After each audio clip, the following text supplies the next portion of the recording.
Hello, and welcome back to For Book Sake. I am Heather Roberts. I am Veronica Adams, and we are 1852 Media.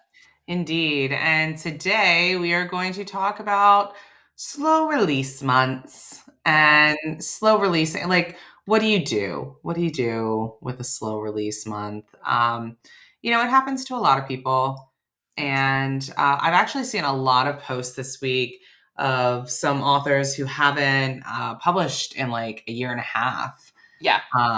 Coming back and they're like, I'm about to publish again. Like, what has changed? And people are like, oh, honey, like fucking everything. Put your helmet on and get in the trenches. Yeah, fucking everything. And they're not wrong.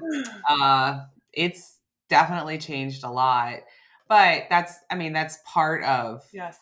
slow releasing. But then more It's part of being specifically, self-employed generally, or having a yeah, business interest that you are in charge of and controlling. Like you're doing warfare all the time. You may be winning most of your battles, but you're still out there fighting. 100%. But so that could be it. Maybe you're expecting a slow release because you haven't released in a long time. Yep. Or maybe you just had a bad release month. Like it happens. They happen. They absolutely happen. Yeah. And there are so many things that are beyond your control.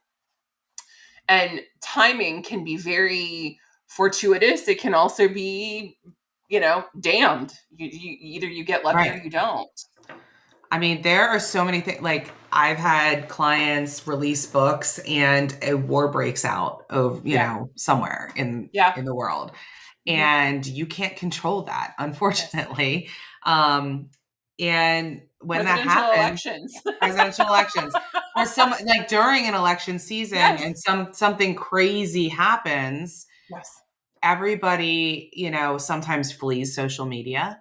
Yes. And so your ads are no longer being seen by the people who would usually see them.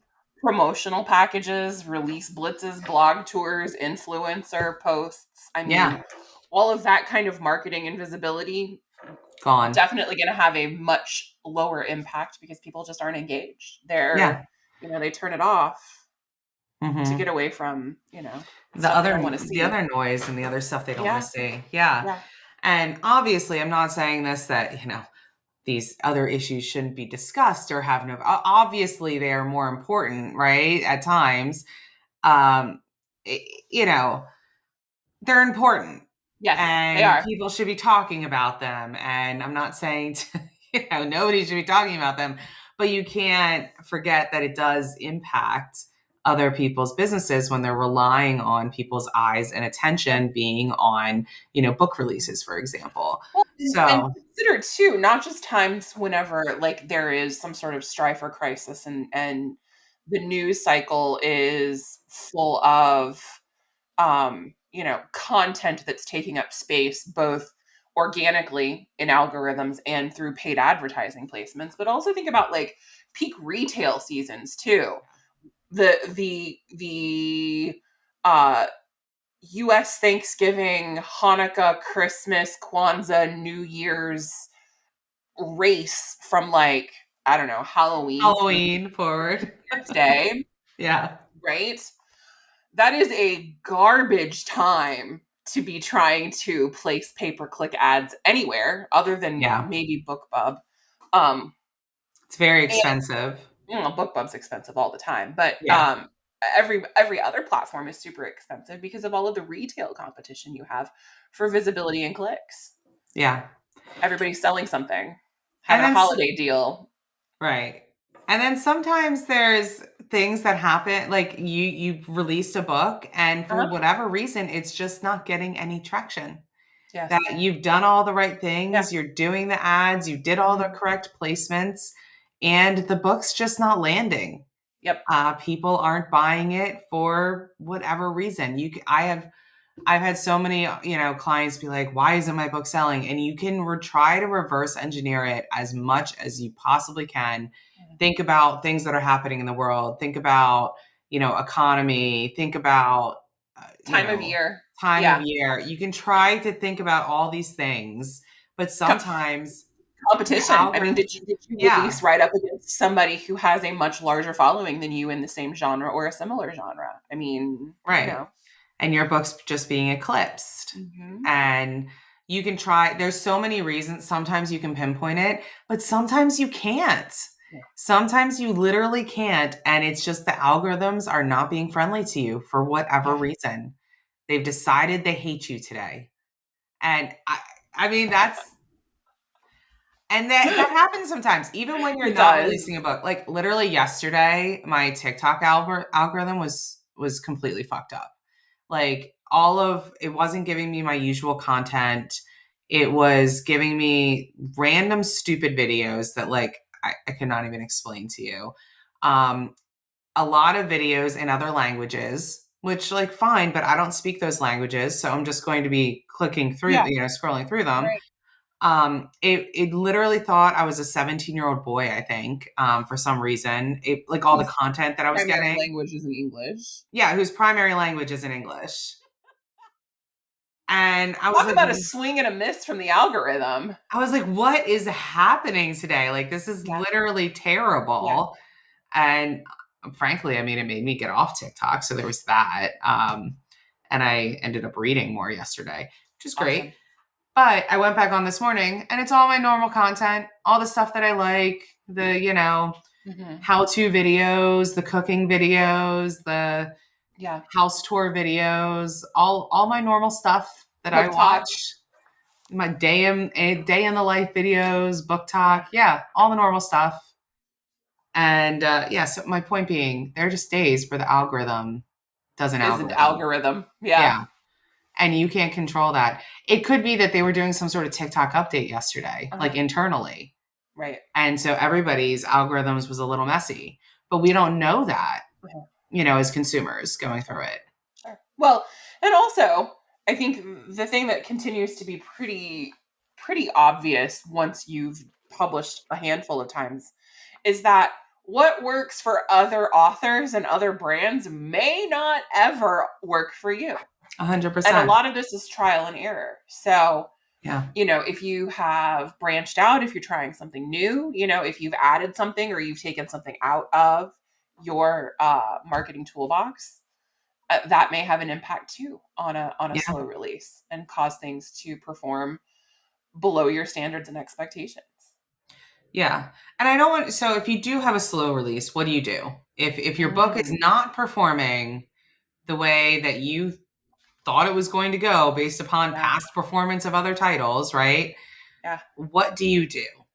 Do you like do you double down or do you cut your losses? That is always the question, right? Right. Yeah.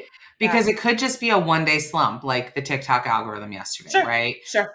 Could be a one-day thing, and then the next day it picks back up. Mhm. Yeah, you're starting from a place of, being in the negative essentially, but you have a chance of bringing it back to life. Right. There's momentum. Okay. There's Yeah. momentum now and things are picking back up. I would give it at least 3 days if you're running Yeah. ads or something like that Yeah. and you see like the first day is a slow roll. Give Mhm. it 3 days. If by on the third day you're not seeing any improvement whatsoever, then cut that Yeah. shit. Yeah. Cut it out. I don't know. 3 days is a really good measure. I often wonder though about like the weekday versus weekend Oh yeah. situation too. And like I think that if you can afford it or Yeah. if you can stomach spending it, even if you can't afford it, right? Yeah. Um, which Are shouldn't two different be, things. yeah, two totally different things. Um, letting things go maybe a full 5 to 6 days so that you Oh capture yeah. data from both, from the week so And the that you can weekend. see, right, compare and contrast. Um, a lot of authors see higher performance days in terms of sales on a Saturday or a Sunday versus weekdays. Yeah, I mean Sundays is like peak Kindle Unlimited day. Usually, yes. Like Yeah, Sunday is the day, which is why you'll usually see Kindle Unlimited authors releasing on a Friday. right. So they'll release on a Friday. Or Thursday maybe. Yeah. Hmm. Saturday's a good day. Sunday is peak Yeah. day. Yeah. And then And then you have authors like the one who approached me last week who's primarily in KU, and was like, I just had my best day of the month on a Monday. yeah, random. Okay, that is totally random and completely unassociated with any sort of holidays because there was a Monday holiday in the US recently. But Yeah. yeah, very It, bizarre. very So then bizarre. you got to monitor the data, right? Like if it happens again, maybe your readers are for whatever reason Yeah. finding you and reading more on a Monday. Right. Maybe your readers are readers that have school age children Uh-huh. and they're busy all weekend. And so on a Monday, their kids are going back to school. And so they sit down and pick up a book. Yep. Maybe that's why you have higher readers, Or you're Um, experiencing a summer slump for that exact same reason because the kids are yeah. now out of school and the parental engagement is increased. There's less free time in the house for whoever lives there that is your reader, Yeah. and they've had to taper off because they're doing other stuff with summer break. Um, Absolutely. we see cycles like this all the time. Back to It's school, end of school, very spring break, cyclical. winter break. Yes. Absolutely. Very cyclical. I actually really like personally the day after Christmas Yeah. for a release. Yes. Because and I used to really stray away from Christmas Just time, stay just kind of away stay from away from December. Christmas. Just don't Yeah. do it if you don't have to. Right. But new release right after Christmas Mm-hmm. actually isn't bad at all. It's great because after Christmas, Gift cards. gift cards, number one. Two, people that are reading books, especially romance books, predominantly women, and we all know that women oftentimes carry the heavy loads surrounding holidays. Yes. All of the work and the labor that needs to be done after Christmas, it's done. Yeah. And so They're putting their feet up and taking some time for themselves and getting caught up on what correct, they've missed because they've been working so diligently making holiday magic magic for for the everybody family. else. Yeah. Yeah. Yeah. And so the day after Christmas, oftentimes you see a surge in readership. Mm-hmm. And having a new release available to people is wonderful. Yeah. And it gives them, not just a holiday book, they get an actual new release. Yeah. And I would not to say holiday books are bad, but some people don't want they want just A regular a book, like a regular, non-thematic book. Yeah. correct, a non-thematic book new release. So Yeah. yeah, I've done that a few times and it's been great. It's been Awesome. wonderful. And Awesome. those are the reasons why I think that is. So you have to think about human behavior. Like a lot of this with marketing books specifically, we think Yeah. about who our target audience is, which is mostly women. Mm-hmm. And you have to think about human behavior in women Right. and the different times of years and all of that. Yeah. Um, So so going back to cutting your losses versus doubling down. Obviously, if you double down and it pays off at some point during the time period you are giving yourself to just go all in on the slump and try to dig yourself out, great. You don't really need to do anything else, right? Because that strategy paid off and you got what you were looking for. But for people who are trying to decide whether or not they need to just go ahead and cut and run and start focusing on the next book, I mean, what do you do at the end of the 3 days or the 5 to 6 days? yeah. Do you keep doing what you've already planned, what's in your toolbox, what your strategy is, or do you just say, you know what, on to the next? Well, and so if it's not working in the next couple of days, right? If it's not working in a few Right. days, then I feel like could still be an algorithm issue, right? Yeah, But of course. also I'm going to start looking at blurb. I'm going to start looking at the cover Yeah. because there's some sort of disconnect between the audience I'm trying to reach and the book that I'm putting out. Yes. There's something that's not reaching that audience in a way that is resonating with them and making them want to buy. Yeah. So, what is it? Is it the blurb? Is it the keywords? Is it the cover? What's not connecting? Yeah. And that's when you start What sort of what do the triaging early there. reviews say? Yeah. Is it getting positive feedback from readers, or is it maybe not the best book you've ever produced? Yeah. Are there errors in the book that are Mm-hmm. making it not a great reading experience? If you start getting in a slew of negative reviews, listen, reviews are for readers, Yeah. 100%. They're not for authors.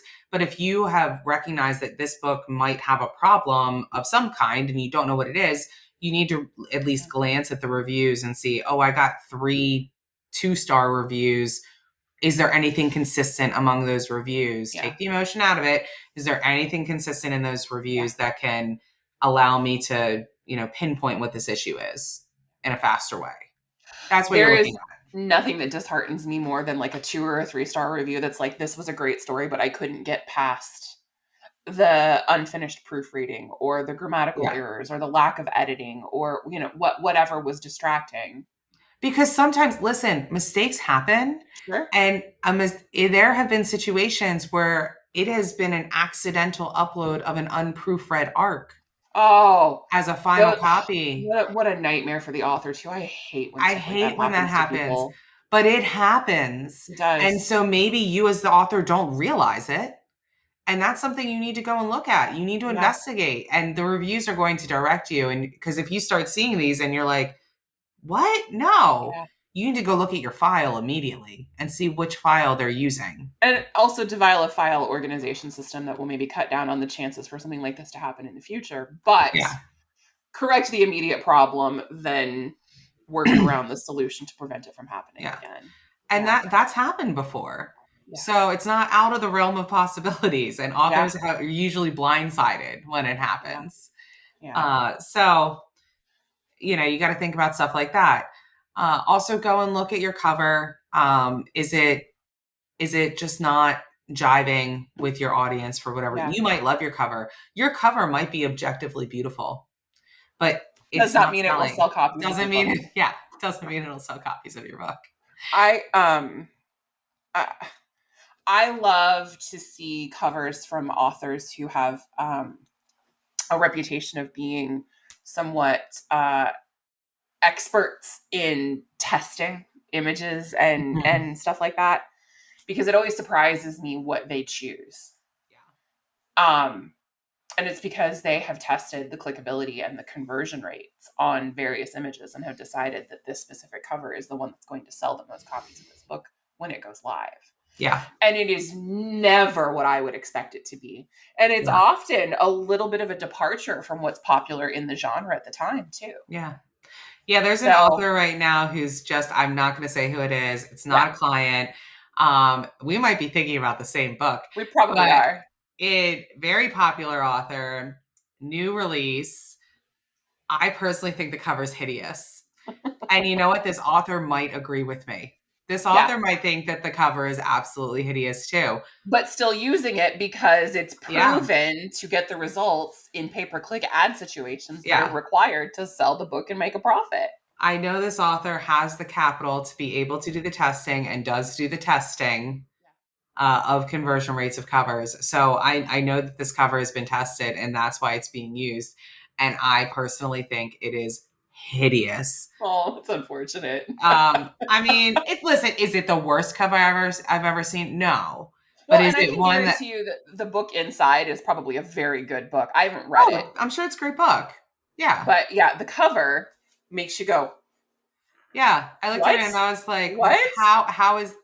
okay, we're doing that now. Okay. That's what I said. But I guarantee this book is going to do very well. It'll I'm be not sure if commercially successful. I'm not sure Yeah. if it's released yet, but yeah, Yeah.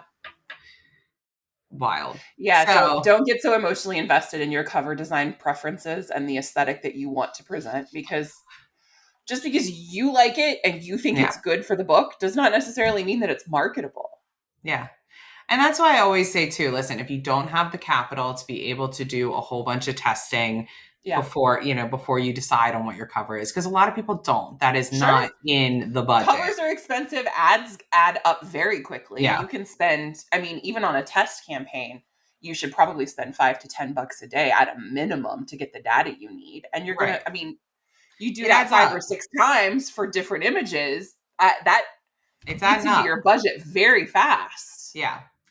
So go to Amazon, click on the Amazon top 100. Well, Yep. you can click on that first and see what's in the top 100, right? And full price books. Ignore anything that's 99 cents. Okay.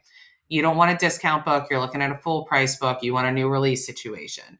So go and look and see what those covers are. Yeah. Okay.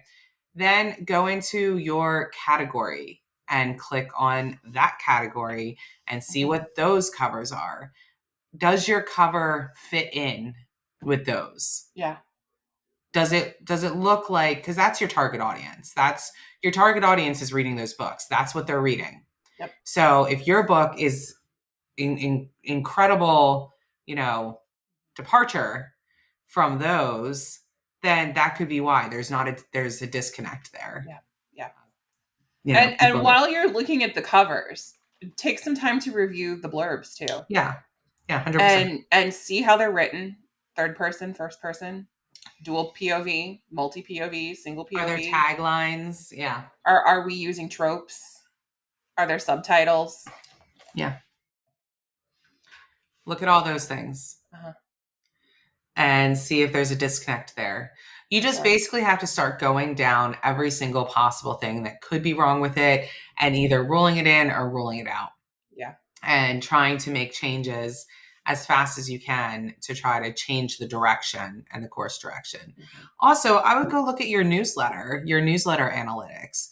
Have your readers picked up this book? If they haven't, why not? If your readers for some reason are not clicking through your newsletter, what's going on there? So if you're just not picking up new readers and you've already said, oh, my readers it's the normal rate that they have, purchased, then you can at least push that to the side, know that your core readers are still with you for this title and you're good to go. And it's the new readers that you're losing. And now you've at least narrowed it down as to where the target is missing. Right. So it's a lot of that. You have to, it can feel very overwhelming when this is happening because you're also freaking out because monetarily you're expecting one thing and something else is happening. But you really need to sit down and take a deep breath and focus and start just going down the list of like, okay, what can I control? Let me see if I can control any of these things. And then also, hitting up your friends and saying like, hey, if you haven't done newsletter swaps, now's the time. Let's try to get this, moving. Push it out through as many cheap or free avenues as you possibly can. Yeah. So that is, I think, a pretty comprehensive list of for sure what to do in a slow situation.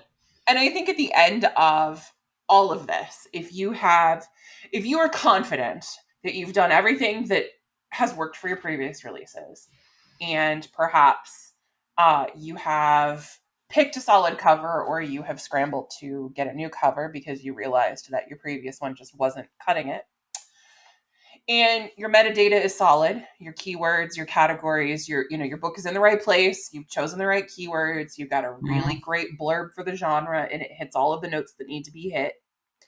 You are making it as easy as possible for the least attentive reader to look at your book, look at the title, look at the availability and the price, and maybe look at the above the fold synopsis or bite or editorial review, whatever's there on the blurb page, and make the decision to borrow or purchase, and you're still not making progress, right? Like you've done everything. Yeah. I think at that point you focus on the next release and perhaps plan some sort of backlist sale for this title. Yep, 100%. You need to start planning a sale, something to produce some income to make up for the lost income that you're going to have from this particular title. Yes. And and also try to set up a way in which to move some copies of this book, right? Especially if it's part of a series. Yeah. And also, it's very surprising. Sometimes you'll have a book in ebook that doesn't sell super gangbusters, and then you'll take that book to a signing and it's sold out in minutes. Yep. You can't see me if you're listening on a podcast, but I'm just literally throwing up my hands because what the fuck? Because what the fuck? Yeah. What the fuck? How does something like that happen? How does it happen that you have nothing but struggle trying to move digital copies of this book, but in print on the table, off the shelves, at an event, readers cannot get enough of them? Yeah. And that's happened multiple times to clients, and it is flabbergasting every single time. Yeah. So don't like just treat this book terribly in the future. Don't be like, oh, I'm never going to bring this book with me to a signing. I'm never going to, no, you can reinvent the book. It's sometimes taken, I've known authors had to rebrand a series or a It book, happens. you know, Yes, it happens. four times, five times until they finally Mhm. narrow in on the right target audience, the right cover, the right Girl, feel. this works on real readers, okay? True story. I bought a paperback recently based on the cover image, Yeah. the synopsis, and the fact that I had not yet read this particular author. Very well known, USA Today, maybe also New York Times bestselling author. Hybrid, both, trad and indie. And I didn't realize that the book I bought had been renamed, recovered, re-edited, and rebranded. I had no idea it was a re-release. But Right. I bought it as the re-release because the marketing got me. It's what I was looking for. And apparently, in its previous incarnation, didn't work quite so well. So, it It happens all the time. it happens all the time. Yeah. I read a book the other day from 2011. It was Hmm. released in 2011. Yeah. And I read it because I saw the new cover that was just released for it. And I was Uh-huh. like, oh my God, I love that. That actually sounds really interesting. Yeah. Yeah. It worked on you. It The worked. the rebrand worked. The reprint worked. Yeah. So, even if it doesn't sell today, this book is now yours. It's out there. You can rebrand it at any time. You can Mhm. keep pushing it at any time. And just remember that you should rebrand things, every maybe 3 to 4 years, Probably. just to keep things fresh and find new readers with these Mhm. titles. Because, yeah, I would never have gone looking for that 2011 release Yeah, before. no kidding. Yeah. No kidding. But it was presented to me and in an ad, Yeah. and the cover got me. And Yeah. I was like, yes, Yeah. one click. And then I read the whole fucking series. So See look at that. 5 books. Yeah, Awesome. Awesome. all because of one. And now Yeah. I really like the series. So now I'm considering purchasing a paperback. So, Yeah. that's it.